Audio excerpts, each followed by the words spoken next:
Media International Consortium of Investigative Journalists kembali menerbitkan laporan terbaru terkait dugaan penyimpangan keuangan global. Kali ini dijuluki Pandora Papers. Sebelumnya kita pernah ingat namanya adalah Panama Papers.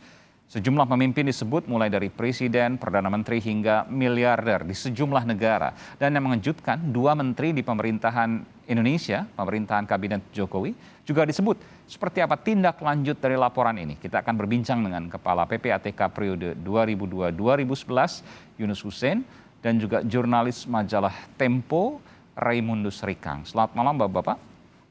Selamat malam. Ya, sebelum saya ke Pak Yunus, saya ingin ke Bung Rikang ya. Ya. Ya, Bung Rikang, majalah Tempo menurunkan laporan soal Pandora Papers. 2 menteri disebutkan, saya sebutkan saja di sini. Kami juga coba untuk mengkonfirmasi kepada pihak dari Pak Luhut dan Pak Erlangga Hartarto, yang kemudian disebutkan ada dalam catatan Pandora Papers. Seperti apa? Ya, baik. Terima kasih Mas Aiman. Jadi laporan ini merupakan hasil kolaborasi kami majalah Tempo dengan Konsorsium Jurnalis Investigasi Internasional atau ICIG.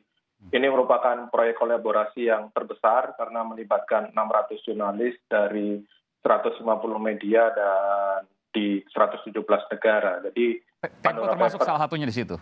Ya, Tempo menjadi satu-satunya media di Indonesia yang terlibat dalam proyek Pandora Papers ini, dan ini merupakan proyek yang sudah cukup lama, sekitar 10 bulan terakhir kami menelusuri beberapa nama yang terlibat dan masuk dalam bocoran dokumen itu, dan beberapa nama salah satunya atau setidaknya 2 menteri dari Presiden Joko Widodo masuk dalam bocoran dokumen ini, dan kami mencoba menelusuri kaitan dan aktivitas bisnis perusahaan itu, dan bagaimana awal mula perusahaan itu bisa didirikan dan apa saja aktivitas bisnis yang dilakukan. Ya, meskipun begini, saya ingin tanya, memang ada sebutkan juga, dulu Pak Luhut juga pernah sebutkan juga ketika ada Panama Papers, tapi kan setelah kemudian ditelusuri, kemudian disampaikan, ternyata sudah tidak memiliki saham lagi, misalnya seperti itu. Bagaimana dengan Pandora Papers ini? Ya, baik. Dalam Pandora Papers itu memang memuat beberapa arsip bisnis yang kami temukan dan kami baca. Misalnya dalam konteks Pak Erlangga, begitu kami menemukan beberapa catatan dan korespondensi email, dan kami baca bahwa di situ Pak Erlangga dinyatakan memiliki 2 perusahaan di negara suaka pajak, yakni British Virgin Island. 2 perusahaan ini diberi catatan melakukan aktivitas bisnis terkait polis asuransi dan dana perwalian. Lalu kami mencoba untuk mengkonfirmasi bagaimana aktivitas bisnis perusahaan ini, yang mana bernama Smart Property Holding dan Barclay Development. Lalu kemudian yang kedua, menteri yang kedua adalah Pak Luhut Binsar Panjaitan, yang sekarang menjabat Menteri Koordinator Kemaritiman dan Investasi. Sebagaimana Pak Erlangga, ada beberapa korespondensi yang kami baca dalam bocoran dokumen itu yang menyebutkan bahwa Pak Luhut aktif menghadiri beberapa kali rapat di sebuah perusahaan yang terdaftar di Republik Panama, begitu. Nah, perusahaan ini bernama Petro Capital, yang mana merupakan perusahaan yang bergerak di sektor oil and gas. Tunggu sebentar Mas, ini aktif dikatakan rapat atau memiliki saham di perusahaan itu ada buktinya seperti apa? Tentu kami tidak bisa menunjukkan ya bukti seperti apa, tapi yang jelas ada beberapa catatan dan dokumen yang kami baca, dan di situ menunjukkan nama-nama dan aktivitas Pak Luhut dalam memimpin rapat dan seterusnya. Oke, kita juga sudah mencoba untuk menghubungi pihak Pak Luhut Binsar Panjaitan dan juga pihak Pak Erlangga Hartarto, baik di Kementerian Koordinator Marinvest dan juga Kementerian Perekonomian, namun belum berkesempatan untuk bergabung bersama kita pada malam hari ini. Saya ingin ke Pak Yunus. Pak Yunus, ini yang mungkin banyak yang belum paham, mungkin juga banyak yang lupa juga, dulu ada Panama Papers, ini sekarang Pandora Papers. Ini memuat perusahaan-perusahaan di negara yang bebas pajak. Jadi tujuannya untuk menghindari pajak atau aktivitas gelap gitu ya. Kalau yang untuk perusahaan-perusahaan besar ini mungkin menghindari pajak. Apakah itu yang kemudian ditujukan sehingga orang atau sekelompok pengusaha Bahkan disebutkan tadi ada presiden, perdana menteri dari negara-negara yang lain itu juga punya perusahaan yang ditempatkan di negara ini, British Virgin Island, yang bebas pajak. Baik, terima kasih. Jadi terkait dengan kasus Paradise Paper ini bisa ada beberapa kemungkinan. Yang pertama, kemungkinan menghindari pajak atau menggelapkan pajak bisa-bisa saja.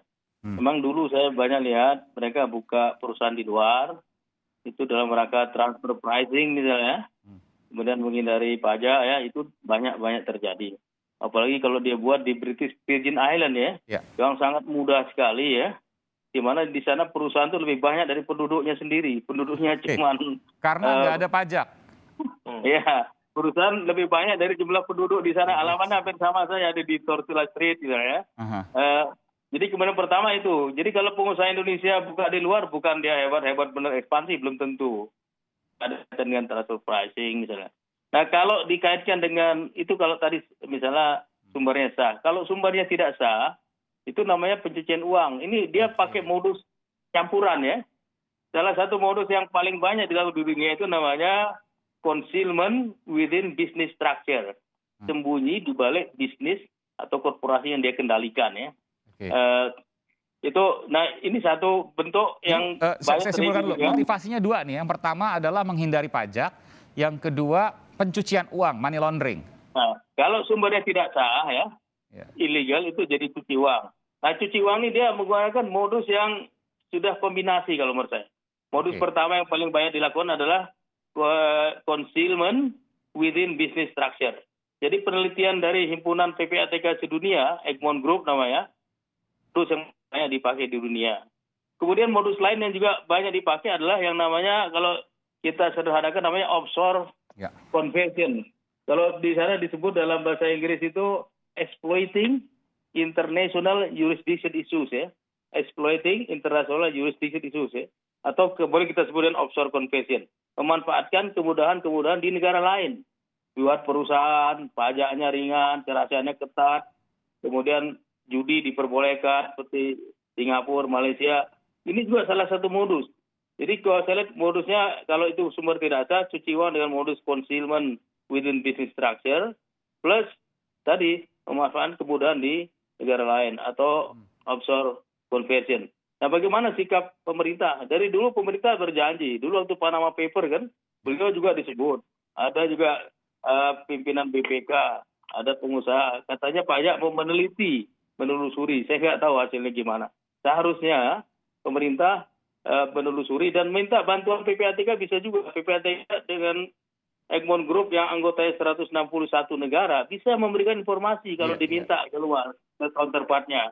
Kemudian pejabat yang bersangkutan yang masuk dalam Paradise Paper harusnya bersikap transparan. Nanti kita bicara soal solusi Pak Yunus, tapi saya yang tanya dulu pengalaman Anda 2002 sampai 2011, hampir 10 tahun menjadi kepala PPATK. Apakah betul ada, tentu Anda pegang data ya, meskipun tidak harus menyebutkan nama. Adakah mantan pejabat atau pengusaha besar di Indonesia yang ada dugaan menggelapkan pajak dan menaruh perusahaannya di perusahaan tax haven atau negara yang bebas pajak untuk menggelapkan pajaknya atau dengan tujuan lain misalnya? Adakah itu? Ya, jadi kalau terkait dengan pajak itu memang saya melihat ada dulu pernah misalnya diselidiki oleh Direktur Jenderal Pajak ya. Dia buka, kadang ekspansi, buka di luar negeri ya. Ada misalnya buka di Macau, ada di Hong Kong, ada di tax haven country lainnya ya. Sebenarnya dia bukan ekspansi sebenarnya. Dia lebih banyak tadi menghindari pajak. Yang salah satu cara yang dilakukan adalah dengan melakukan transfer pricing. Misalnya objek pajak di sini di Indonesia besar misalnya, dia jual ke grupnya itu murah. Jadi dia menghindari nanti pajak. Di pasar dijual mahal ya. Perusahaan Indonesia, ada banyak pengusaha Indonesia termasuk juga pejabatnya yang ikut dalam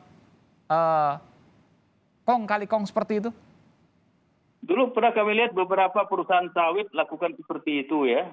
Kaitannya dengan pejabat misalnya? Ya biasanya ada linknya, karena biasanya perusahaan-perusahaan besar ini ada link, kadang-kadang komisarisnya bisa mantan pejabat atau pejabat yang jadi memang sudah diteliti waktu itu oleh PPATK terkait dengan ini ada nama-nama besar ini di baliknya di Indonesia. ada biasanya mantan-mantan menjadi komisaris di perusahaan-perusahaan yang besar tadi itu ya. Biasanya begitu, karena salah satu key success factor dari pengusaha itu adalah menempatkan pejabat atau mantan pejabat. Itu yang mereka pernah jawab ke saya secara direct ya. Jadi tapi kalau pejabat yang masih on, yang masih aktif, nggak ada? Dulu pernah ada dulu. Oh, pernah ada. Ya, di salah satu grup ya. Tahun berapa mungkin masih ingat Pak Yunus? Waktu sebenarnya kasus perusahaan Pak misalnya yang menyangkut sawit itu kan sempat didenda oleh Mahkamah Agung bayar 2,5 triliun ya. Oke. Terkait dengan pajak gitu ya. Anda mengatakan bahwa semua prosesnya sudah dilakukan di proses hukum, termasuk denda tadi? Oh tidak semuanya. Tidak semua. Bagian kecil malah ya. Karena kan tidak mudah membawa mereka ke pengadilan, tuh susah. Oke, kenapa tidak mudah dan kenapa kemudian masih ada yang dibiarkan? Kenapa tidak dituntaskan? Nanti kita akan kembali sesaat lagi. Tetaplah bersama kami di Sapa Indonesia Malam bersama jurnalis senior di majalah Tempo dan juga Kepala PPATK 2002-2011 Yunus Hussein. Kita akan segera kembali sesaat lagi.